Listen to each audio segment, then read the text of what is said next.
Hi, everyone, and welcome back to another episode of Black Excellence in Healthcare, White Coats, and Real Talk podcast, the podcast where we highlight Black healthcare professionals, their journeys, their trials and tribulations, their challenges, and all the things in between to give you a better insight about who they are in their path, on their path to whatever it is that they're doing in the healthcare field. But we got to find out today, because today I have a special guest. And of course, I'm your host, Dr. Angel White. But I'm going to let the guest host introduce herself. Well, guest star. Well, thank you for having me. My name is Calynn, professionally known as Dr. Calynn Lawrence, and I'm the founder of the Holistic Healing Source for Marginalized Society, and I'm also on the NAMI Illinois Board of Directors. Oh, that's awesome. Can you give us a little background about your academic background, your credentials, and professional experience that you have had thus far that led you to where you are today? Yes, of course. So in terms of credentials, I have 5 degrees and I'm about to pursue my final and 6th degree. I'm just a crazy person who is addicted to school.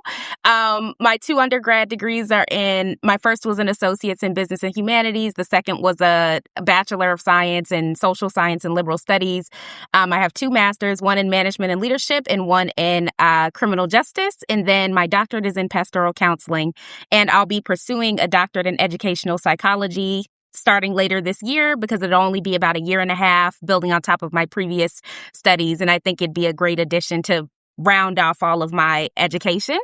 And then in terms of how I ended up getting here, so I have an extensive career in marketing and media, and I did that for a really long time, starting as a teenager.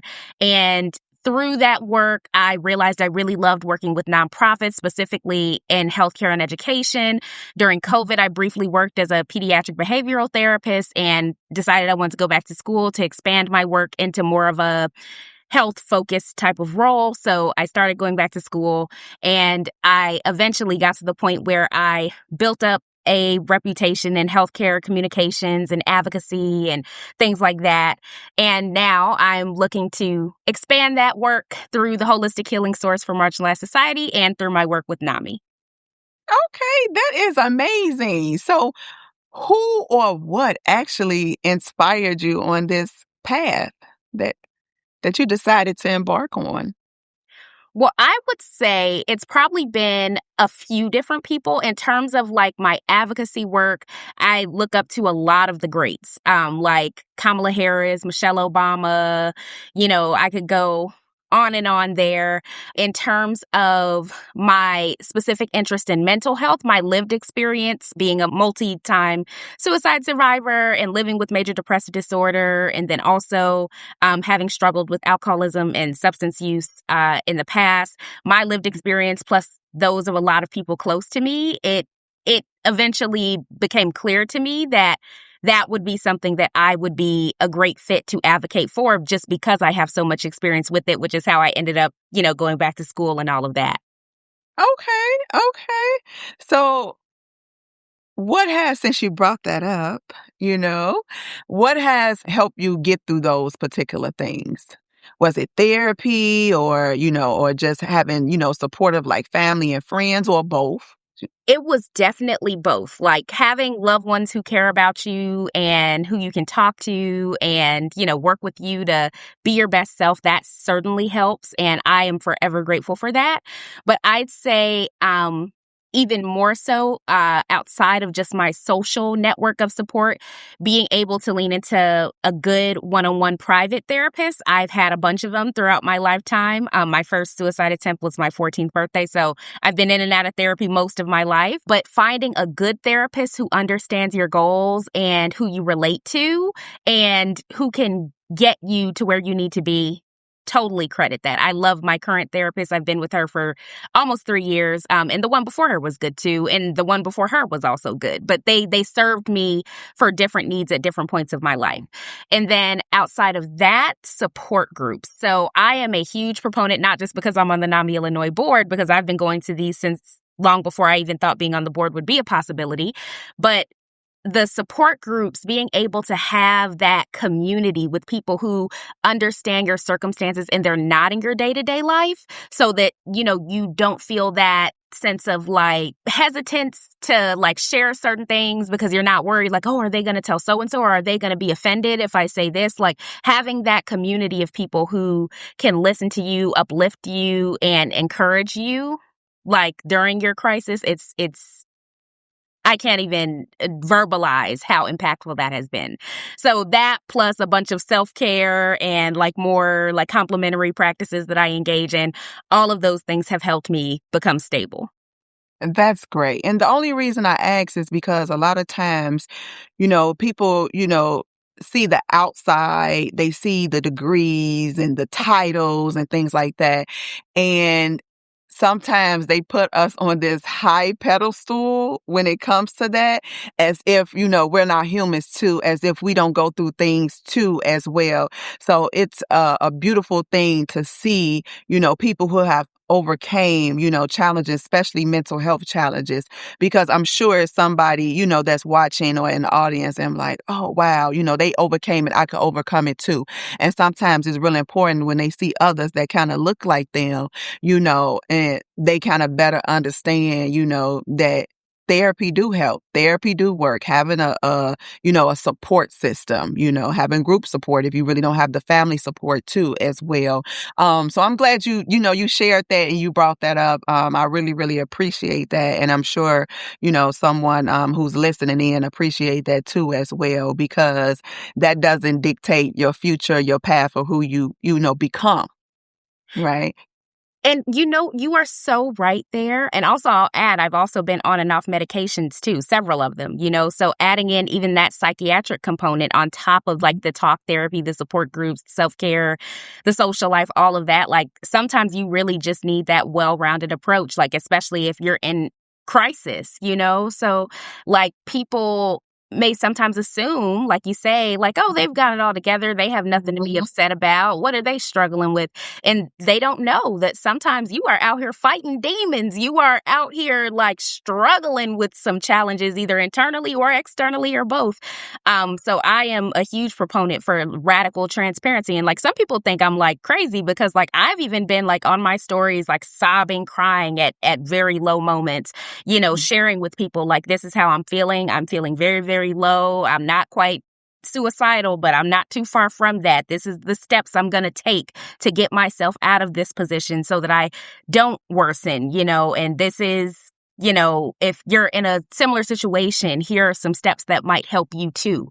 And some people are like, oh, I would never be on a podcast sobbing like that, or I would never be on my story crying like that, talking so openly and vulnerably and talking about how I really want to drink right now. But I've worked too hard in therapy to get to the point where I only drink socially and I don't use it to drown my sorrows away anymore. Like I would never be out there ruining my image like that. And to me, I'm like, it's not ruining my image. If anything, it is building an image of letting people know that I'm real, I'm raw, and that you can relate to me in a way that you might not have assumed. I love it. I love it. And I want to say I'm extremely proud of you. And yes, people do need to see the more real and raw. So many times people want to cover up, and I think that kind of makes things worse. When you study, Yes. you want to cover up and you want to pretend, that these things has not happened or, it's not currently happening. So I do want to say that I'm extremely proud of you. And I'm happy that you, shared that with me and the audience. Thank you. Thank you. Thank you. Thank you. Thank you. So it goes into my next question.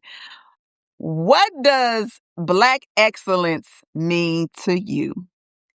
That is a great question. And I'll preface this by saying I get a lot of flack from some of my like very far left friends. Like I'm a liberal, diehard liberal, but like my very, very far left friends, I use the hashtag Black excellence and Black girl magic and all of that kind of stuff all the time. And some of them give me flack because they're just like, oh, you're perpetuating this false idea of meritocracy and it's not that simple. And I'm like, you're talking to a diehard legal system reform advocate. Like I understand that there are so many systemic inequities out there, but I still think that the people who overcome them, especially if they come from a marginalized identity, I still think they deserve to be recognized. So for me, with that backstory, I would say Black excellence is just any Black person who has overcome adversity to live their best lives and be their best selves. Like, I am 1000%, despite me having several degrees, I have always been from day one the type to say,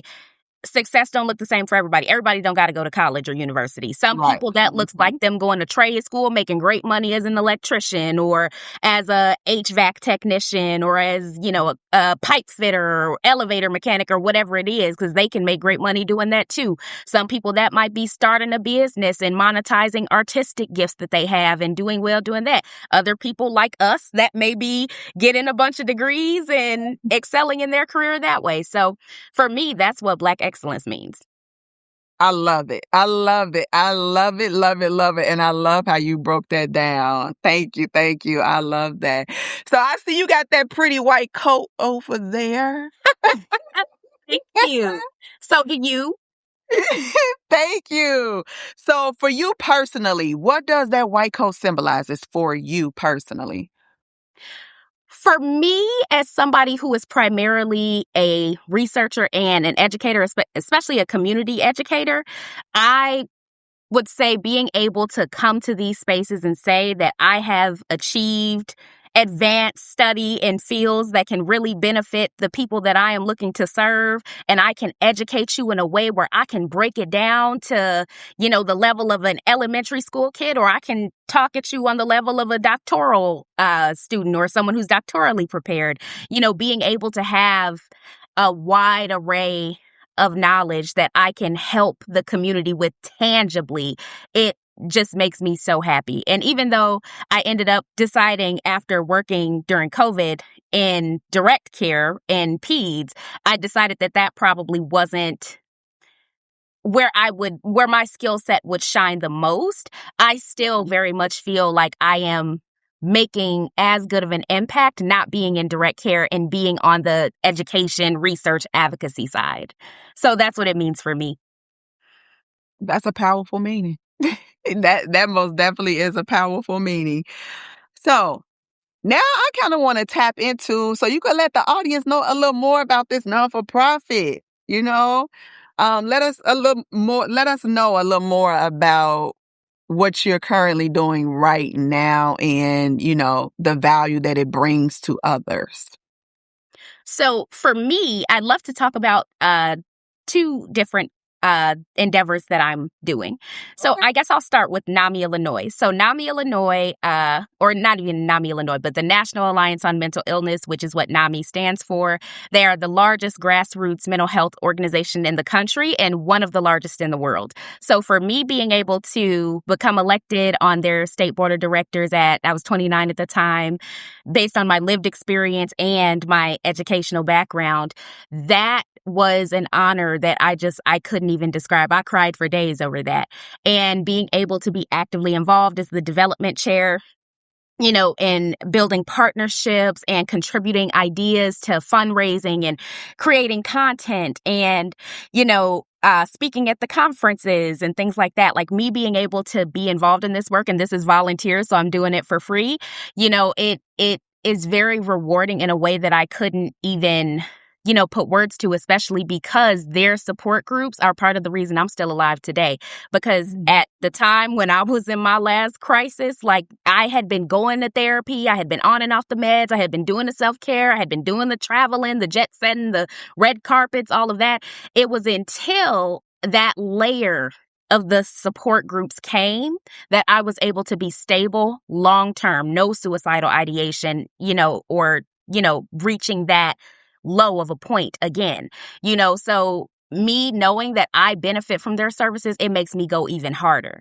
And then in terms of my personal platform, the Holistic Healing Source for Marginalized Society, we offer a variety of free resources that are available to the public, and we tailor them to just the general population, to people in legislation and politics, to people who are practitioners who are looking to hone more skills in the holistic mental health space or the spiritual care space and things like that.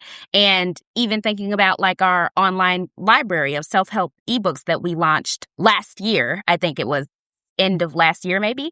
And we were able to reach 100,000 visitors within a few months of launch. And we were able to win 2 national and international awards for that library. And the process behind putting that library together, it was definitely not cheap, and it was pretty labor intensive to be able to offer workbooks, journals, diaries, planners about self-care, trauma processing, impulse control, interfaith spirituality, dreams, there's even the academic planner in there. Being able to put all those books together and offer them for free with no payment or contact details necessary, that is definitely the proudest accomplishment I have with the Holistic Healing Source. So that's just a little bit about it. That's amazing. That is amazing. Thank you so much. You're welcome. So what's the other one? I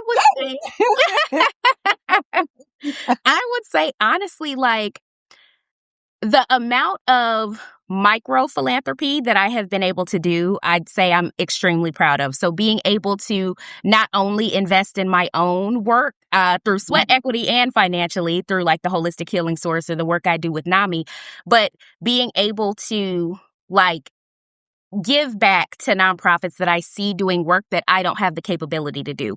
So, for example, when it came to like Feeding America earlier this year, I was able to make a small grant from my donor advised fund, and that supplied over 2,000 meals to American families in need. Or the MSI United States, I was able to make a small grant that covered birth control of choice for a year for, I think it was 25 impoverished women and things like that. Those kind of endeavors really like make my heart sing, because I've worked really hard and got a lot of education and have worked since a very young age and has always had several different hustles to now be able to make an above average income that I'm, proud of. And having that extra income, especially because I don't have kids yet, and being able to put it towards causes where they're doing work that I can't do, that really makes me feel fulfilled, because I'm one of those people, like, don't get me started on like some of these super mega rich folks who have so much money and they're just sitting on it. Like, they're not using it to tangibly help people. I just feel like each one reach one. And if you have a little something extra, why not give it away? I agree with you 100%. I agree with you 100%. So what advice would you give to the younger generation? So, as someone who is 30, going on 31 this year, and a baby millennial, I'm like 2 years removed from being a Gen Z, I will talk to the people who are like 10 years younger than me, I guess, maybe. I would say advice, definitely, especially for women, always have your own money. Like I said earlier, it does not matter what that career path looks like for you. That could be going into healthcare, that could be going into education, that could be having a lucrative business, going into a trade, whatever that looks like for you, an attorney, engineer, whoever, have your own money. And always make sure that you are able to provide for yourself, because anything can happen, especially in circumstances like now where Medicaid and Medicare are getting cut left to right. Prices are rising on everything astronomically. There's not a whole lot of funding going to the nonprofits like it usually would, because our administration is pretty tight on the philanthropic dollars. So, always have your own money and make sure that you are financially secure, whatever that looks like for you. And in general, I would say try to always look at the big picture. I know it's not always easy, to look at the big picture, but try having a mindset where you're looking at the long run and you're not so caught up in the now, because life is going to have peaks and valleys. Life is going to have high times and low times and just okay times. But if you keep your eye on the prize and you're focused on the big picture, like, okay, things might not be good right now, but I know those tables will turn eventually and I'm going to be up again. Or in the inverse, don't get so cocky because things are on the up right now that you start doing things that could jeopardize your future because you're being irresponsible. So always look at that big picture. That's some great advice. That's some great advice. And so I have a special segment on my podcast that's called White Coat Confessions. Ooh. These are my confessions. I love that song. So I want you to tell us, share like a personal, or it could be a professional, truth or a lesson learned or a surprising, like, oh my God, moment or untold story that shaped you into the woman you are today. Something that pretty much nobody really knows about you. Well, nobody close to you. Yeah. But somebody close to you may know, but others that's not close to you. I think, and this is going to sound kind of, depressing, I guess, when I put it this way, but it is the truth. I honestly think a lot of the heartbreak that I went through in my previous relationships, being, used or abused or cheated on or whatever it was, I really do think that those experiences gave me a certain amount of resilience to be able to see, like, I can do okay without having to just be with somebody for that sake of not wanting to be alone or like not, wanting to feel like left out because I'm seeing other people. They have a man, they're doing couple stuff, they're going out, it's Valentine's Day, it's Sweetest Day, it's whatever. And for so much of my life, up until I was maybe like 25, 26, something like that, I got into so many crazy relationships that were very harmful to me and very draining of me and not really, if at all, beneficial. And that was because I was dealing with my own internal voids, my daddy issues, my issues from being a part of a high control religion for over 10 years that, instilled a lot of culty, like extremely conservative gender role dynamics within me that made it seem like if you weren't married by 25, you were this old maid who was, dang near worthless. Like, I say all this to say, that's how I ended up in so many of those bad relationships. And while the pain was excruciating, both mentally, financially, physically, emotionally, whatever it was, I do think that going through all of that, I needed to hit rock bottom with several different men for me to finally see, hey, maybe you should stop getting in relationships just to have somebody. And you should have enough dignity and self-respect for yourself to not get in another relationship unless a man is going to, or woman, whoever, is going to treat you right and be on the same page as you. And once I reached that point, I was golden. And it gets hard sometimes because especially now me being in my 30s and that biological clock, because I want to have a child, is like ticking in the back of my head. Like I need to find somebody. Sometimes that will happen. But for the most part, I have learned that I can be alone without a partner, be self-sufficient and be okay. And that really, a lot of the times it's better to just be alone than to be stuck in this relationship with somebody who is not good for you. Woo! You said a lot. You said a lot, but you said a lot of very important things. Very. And this could be a whole nother podcast episode, okay? Because I see it more often than not that a lot of women are in relationships to feel like a void within themselves. To fill this void that they have within themselves. And it put them in very unhealthy situations, needing and wanting to. I mean, because, we all human. Yeah, we women. Yeah, we want a man, if that's your preference. But I hear it so often than not that a lot of women, experience things like this and want to be in a relationships and end up in unhealthy relationships because they haven't did the work on themselves yet. Yes. And a lot of the time, like, and this is, I promise I'm not trying to throw shade, especially in this economy. This is again, too, why I say have your own money. Because one thing I can say is that I've always been a hustler and I've never financially needed a man. In fact, many of my exes were relying on me financially, unfortunately. But when I think about the possibility of how much harder it would have been for me to get out of that mindset and stop repeating that pattern if I financially needed these people, that would have made it so much worse. And I know so many women every day go through that, especially if they have kids. They go through that and they're in this state where they almost feel trapped, and my heart goes out to them. My heart goes out to them too. And that saying just reminds me when I was younger, my mom used to always say, she'd be like, you better always have your money. You better not depend on no man. Like, she used to drill that. Like, I'm like, okay, now. Okay. Yeah. And she wasn't lying. It wasn't, because I've been working since I was 16 years old. I ain't stopped since.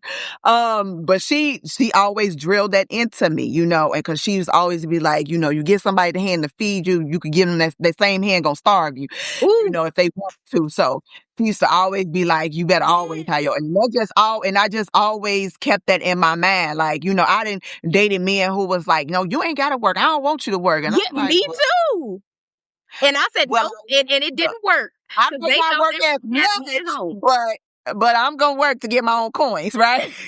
Yes. So that is important, and that was some great advice that you have gave, because there's a lot of women in relationships that, one, they don't want to be in or cannot leave because they so dependent on that person financially, and it's not good. It's not healthy. That's why I tell people, like, some of the best advice I try to give people is take time with yourself to learn yourself. Because once you learn yourself and you know your worth, your values, it's certain things you're not going to tolerate. And I tell people it's okay to be alone. Some people need to learn how to be alone so they can learn themselves. But it's some people out here that just, when they're in a relationship, they got to get another one, because they have that fear of, not wanting to be alone. But in actuality, they doing more harm to themselves than good. So I tell people, yes, take time with yourself. Yes, take time to learn yourself. If you just got a relationship, take time before jumping into another one, So that way you can know what you really want, in your next relationship, for it to be a healthy relationship. And always have your own coins. Yes. And I love that you said that piece about knowing what you want. Mm-hmm. That's even more motivation, because I have changed so much in my late 20s and early 30s since me in my early 20s, or even some of my mid 20s, so I'm glad that I didn't end up getting married by 25, to beat that stigma or whatever. I'm glad that I didn't, because anybody I would have married back then wouldn't fit the type of man I'm looking for now. So, I'm really glad. And that's another reason too why I'm also, which I do get some flack for this as well when I say stuff like this, but I'm saying it from a good place and being well-intentioned. Mm-hmm. That's why I too am very serious about not bringing a child into the world unprepared, or with a person that I am not fully confident will be a good dad, whether I'm there or not, whether we are divorced or whether I'm in the ground.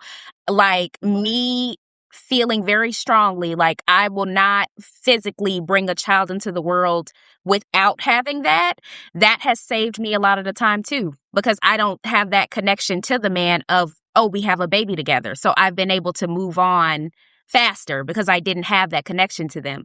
And while I really do want motherhood, I'm okay if I don't get married by a certain age, to a man I'm comfortable having that child with. I'll just adopt.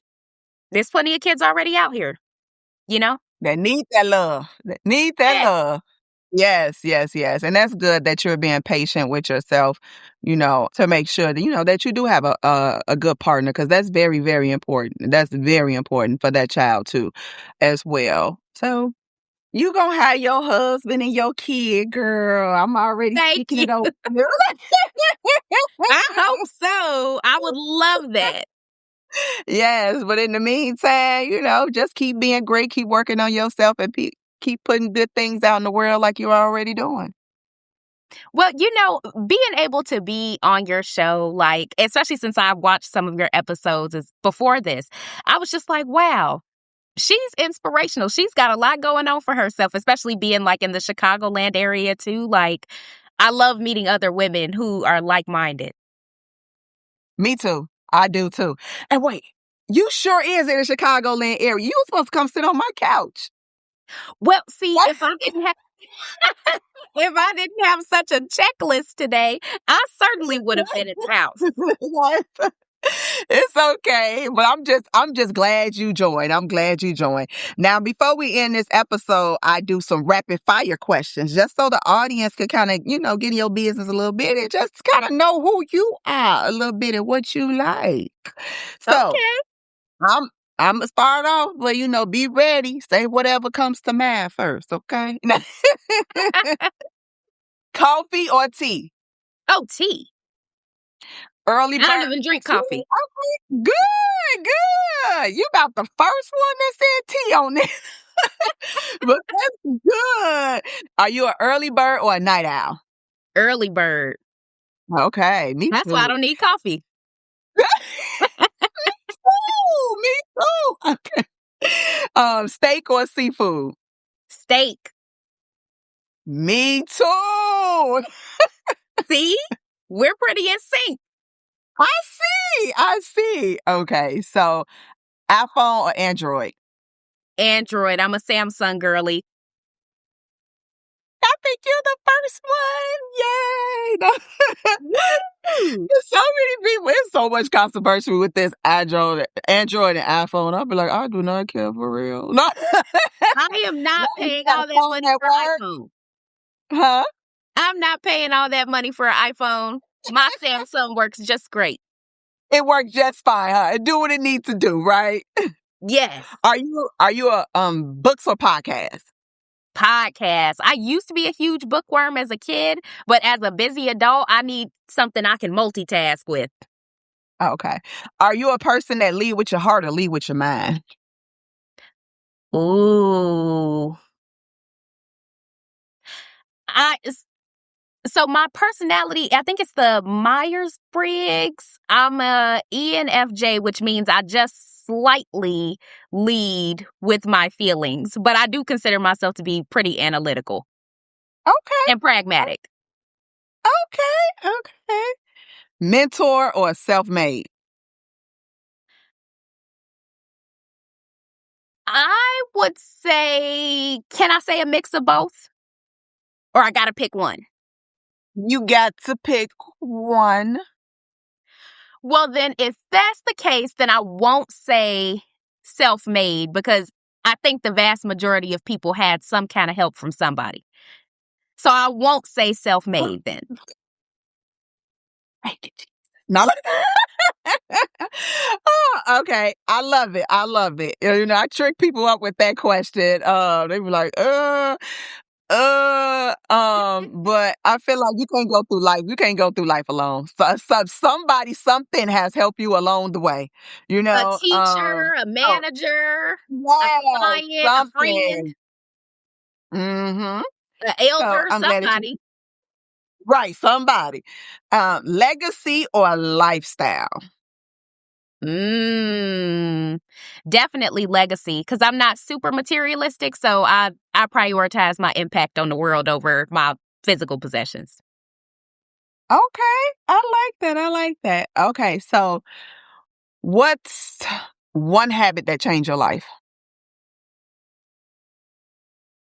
I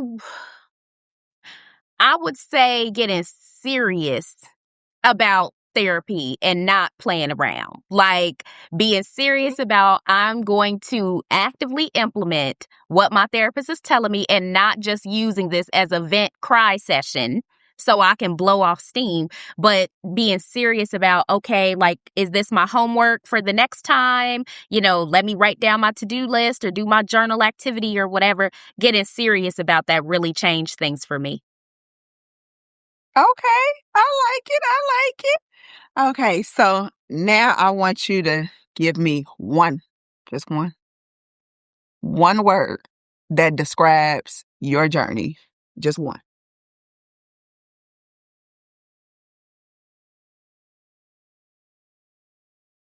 The clock is ticking.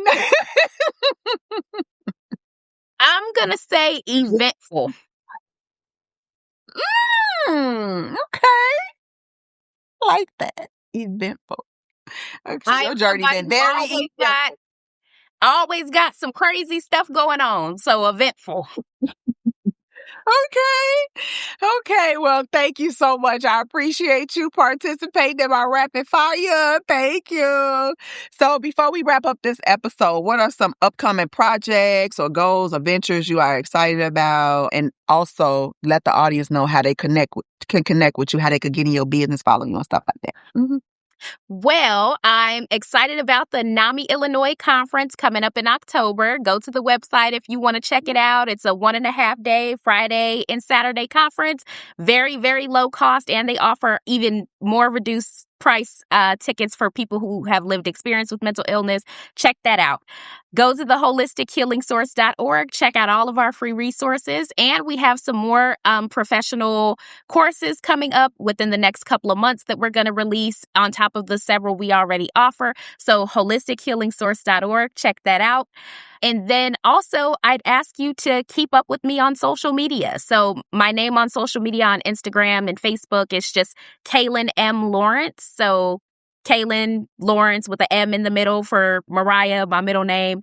You know, if you want to keep up with me or collab with me or, be friends or whatever it is, follow me on social media because I'm always doing both free and paid speaking gigs. I'm always, trying to do like podcast collaborations. I'm always, looking to interview people for the publications I own. Like, please just, keep up with me. Reach out if you want. I'd love to meet you. Yes. So she dropped all her information. So I'm sure that you all, well, I hope that you all, found this episode very inspiring, insightful, and that you gained some knowledge about Dr. Lawrence and learned a little more about her and her journey. Of course, you could catch this episode on YouTube, the video version. So make sure that you subscribe to the channel. Of course, you can catch the audio version on all of the major podcast platforms. And make sure that you subscribe to the Alive Podcast Network, which is a really, really dope net platform for all Black podcasters. So you could connect and see what other people got going on and doing with their podcasts in the Black and Brown community. Also, make sure that you grab a copy of one of my books off Amazon, White Coat Power Moves and the RN to NP Blueprint. For those NPs, check it out. But thank you for listening and tuning in. I'm your host, Dr. Angel White, and I had the amazing guest star. At first I said co-host, but I meant guest star. Look, I was a little tired today, okay? Don't charge it to my head and not my heart. I love y'all and continue to watch and support, like, share with others too, please. Feel free to reach out to me with any questions. I'm always responding back, okay? I don't ignore people unless you messing with me about something bad. All positive things I welcome, and I respond to. So until the next episode, stay blessed.